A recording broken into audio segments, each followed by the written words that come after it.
ഇടുക്കി പീരുമേട് താലൂക്കിലെ പൂട്ടിക്കിടക്കുന്ന തേയിലത്തോട്ടങ്ങളിലെ തൊഴിലാളി ലയങ്ങൾ നവീകരിക്കുന്നതിന് വീണ്ടും മനുഷ്യാവകാശ കമ്മീഷന്റെ ഇടപെടൽ. നവീകരണ പ്രവർത്തനങ്ങൾ ഉടൻ തുടങ്ങാൻ ചീഫ് ഇൻസ്പെക്ടർ ഓഫ് പ്ലാന്റേഷൻ നിർദ്ദേശം നൽകി.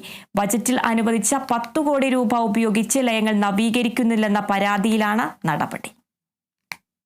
പീരുമേട് താലൂക്കിലെ തൊഴിലാളി ലയങ്ങൾ നവീകരിക്കുന്നതിന് എസ്റ്റിമേറ്റ് പ്രകാരമുള്ള പ്രവൃത്തികൾ സംസ്ഥാന നിർമ്മിതി കേന്ദ്രത്തെ കൊണ്ട് ഉടനെ നിർവഹിക്കുന്നതിനുള്ള നടപടികൾ ചീഫ് ഇൻസ്പെക്ടർ ഓഫ് പ്ലാന്റേഷൻ സ്വീകരിക്കണമെന്ന് മനുഷ്യാവകാശ commission chairperson justice Alexander Thomas ഉത്തരവിട്ടു.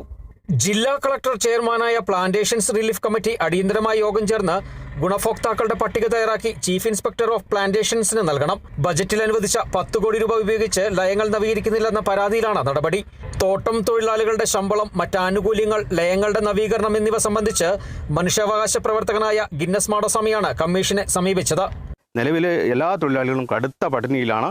ഉത്സവ ദിനങ്ങൾ കഴിഞ്ഞ കാലങ്ങളിൽ ഉണ്ടായിട്ട് പോലും ആ സമയത്ത് സാലറി കൊടുക്കാത്ത സ്ഥിതിയാണ്. ഇങ്ങനെ പോയാൽ അത് കടുത്ത മനുഷ്യാവകാശ ലംഘനം മാത്രമല്ല, പട്ടിണി മരണങ്ങൾ വരെ സംഭവിക്കാൻ ഇടയാവുമെന്നാണ് എനിക്ക് പറയാനുള്ളത്. നിലവിൽ ഇത് വിഷയം സംബന്ധിച്ചുകൊണ്ട് സർക്കാർ അടിയന്തരമായിട്ട് ഇടപെടൽ നടത്തുന്ന ആവശ്യപ്പെട്ടുകൊണ്ട് തന്നെ ഞാൻ മനുഷ്യാവകാശ കമ്മീഷനും സർക്കാരിന് നിവേദനം നൽകിയിട്ടുണ്ട്.